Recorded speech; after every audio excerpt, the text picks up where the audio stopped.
అందరికీ నమస్కారం, welcome to our channel.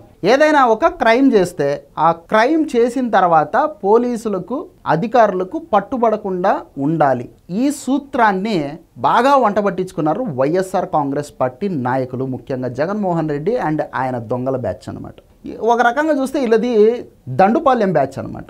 వాళ్ళు కూడా అంతే, మర్డర్లు చేస్తారు, తర్వాత ఆధారాలు లేకుండా చేసిపోతూ ఉంటారు. వీళ్ళు కూడా అదే పాలసీనే అవలంబించినట్టున్నారనమాట. గత 5 సంవత్సరాలలో వీళ్ళు బీభత్సంగా లిక్కర్లో మనం ఇప్పుడు అనుకుంటున్నటువంటి లెక్కకు మించి ఇంకా ఊహించుకోలేనంతగా వీళ్ళు లిక్కర్ స్కామ్ చేశారు. కానీ ఆధారాలు మాత్రం ఏమాత్రం కూడా దొరకకుండా ఎప్పటికప్పుడు వాటన్నిటినీ ధ్వంసం చేసుకుంటూ వచ్చారనమాట. దానికి సంబంధించి సిట్ అధికారులు చాలా క్లారిటీగా వాళ్ళు ఏం చేశారంటే 3.58 లక్షల జీబీల డేటాని 4 సంవత్సరాల్లో ఈ వైసీపీ దండుపాలెం బ్యాచ్ ధ్వంసం చేసింది. కేవలం లిక్కర్కి సంబంధించినటువంటి డేటానే ఇదంతా.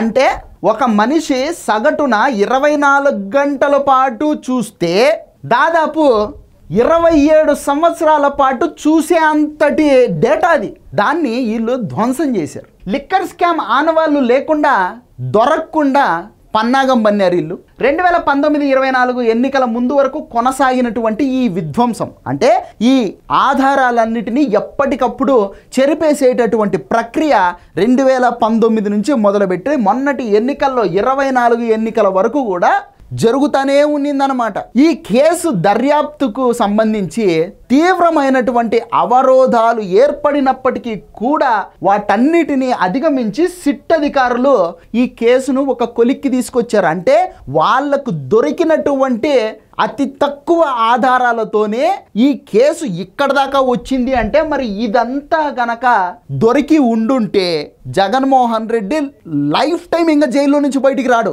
అంటే ఆ రేంజ్లో జగన్మోహన్ రెడ్డి అండ్ దొంగల బ్యాచ్ లిక్కర్లో విచ్చలవిడిగా దోపిడీలకు పాల్పడ్డారు. 375 కోట్ల పేజీలు రికార్డులు డాక్యుమెంట్లు, అంటే దాదాపు 27 సంవత్సరాల పాటు ఒక మనిషి నాన్ స్టాప్గా 24 గంటల పాటు చదివినా చూసినా కూడా అయిపోనంత డేటా.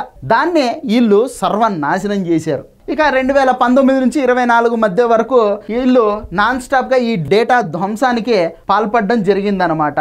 వివిధ కంపెనీలకు సంబంధించినటువంటి మద్యం ఉత్పత్తి డేటా ఉంది, అలాగే ఎగుమతులు కావచ్చు, దానికి సంబంధించినటువంటి ట్యాక్స్ ఎగ్జంప్షన్స్ కావచ్చు, ఇట్లాంటి వాటికి సంబంధించినటువంటి పూర్తి ఆర్థిక లావాదేవీలకు సంబంధించిన సమాచారం అంతా వీళ్ళు ధ్వంసం చేసుకుంటూ కూర్చున్నారు. ఇక సిట్ అధికారులు చేసినటువంటి ఈ విచారణలో భాగంగా ఆడిట్ ట్రయల్స్ సిఐడి వాళ్ళు చేసినటువంటి తనిఖీల్లో ఈ రికార్డుల యొక్క ధ్వంసం అనేది బయటకు వచ్చింది. ఇక ఈ కేసుకి సంబంధించి ఈ సిట్ అధికారులకు దొరికినటువంటి ఆధారాలను పట్టుకొని వీళ్ళు ఎంక్వైరీ చేస్తేనే మనకు దాదాపు 18,000 కోట్ల రూపాయల లెక్క తేలుతా ఉంది. అంటే వీళ్ళు ధ్వంసం చేసిన ఈ రికార్డులు మొత్తం ఒకవేళ దొరికినుంటే దాదాపు ఒక లిక్కర్ స్కామ్లోనే ఈ జగన్ అండ్ బ్యాచ్ ఒక 2-3 లక్షల కోట్ల రూపాయలు తినేసి ఉంటారు అని చెప్పేసి మనము అనుకోవచ్చు. దేశ చరిత్రలో ఇటువంటి భారీ కుంభకోణం ఇప్పటిదాకా ఎప్పుడు జరగలేదు, ఇంకా ముందు జరగదు కూడా నాకు తెలిసినంత వరకు. తాము చేస్తున్నది భారీ దోపిడీ అని, భవిష్యత్తులో రాష్ట్రంలో రాజకీయ పరిణామాలు మారి తాము అధికారం కోల్పోతే ఎప్పటికైనా ఇబ్బంది తప్పదని గ్రహించినటువంటి ఈ దండుపాలెం బ్యాచ్ ఈ స్కామ్ మొదలుపెట్టిన రోజు నుంచే దానికి సంబంధించినటువంటి పూర్తి ఆధారాలను ఎప్పటికప్పుడు డిమాలిష్ చేసుకుంటూ రావడం మొదలుపెట్టారనమాట. ఇక వీటన్నిటిని ధ్వంసం చేయడం కోసం ఇంటర్నేషనల్ సాఫ్ట్వేర్ నిపుణులను కూడా వీళ్ళను పిలిపించుకోవడం జరిగిందనమాట. సెక్యూర్ యాక్సెస్ ఛానల్స్ను ఉపయోగించారు, రిమోట్ విధానం ద్వారా మొత్తం డేటాను చెరిపేశారు, ఆడిట్ ట్రయల్స్ను ఒక పద్ధతి ప్రకారం తుడిచేశారు, విదేశీ సాఫ్ట్వేర్ నిపుణుల సహకారంతో ఇదంతా చేశారు. ఫోరెన్సిక్ వాళ్ళు కూడా రికవరీ చేయలేనంతగా వీళ్ళు ఈ రికార్డ్స్ అన్నిటినీ డిలీట్ చేశారనమాట. 2020 జూలై 6వ తారీఖు నుంచి అక్టోబర్ 20, 2021 వరకు పలు తేదీలలో లాగిన్లు, usage logs, audit trials, system ఫైల్స్ను డిలీట్ చేసినట్టు సిట్టు గుర్తించింది. ఎగుమతులు, అలాగే ట్యాక్స్ ఎగ్జంప్షన్స్, కొనుగోళ్లు, ఎక్సైజ్ మినహాయింపులు తదితర అంశాలకు సంబంధించి వందలాది లావాదేవీలను వీళ్ళు ధ్వంసం చేశారు.